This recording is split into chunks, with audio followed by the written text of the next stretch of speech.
Hell's Gate this time. We are perfectly on track. We are on track to have a successful event. And I want to really applaud our team that is executing this program.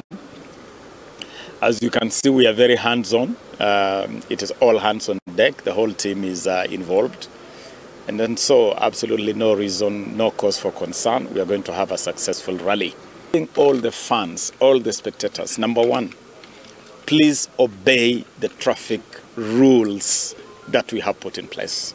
We have a very good traffic plan this time to avoid the traffic snarl-ups and the frustrations that has encumbered this rally previously.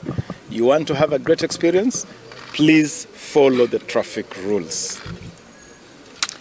Don't drink and drive.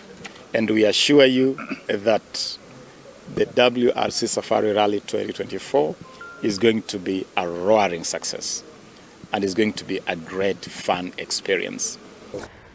Haya, haikari kuma kaunti ya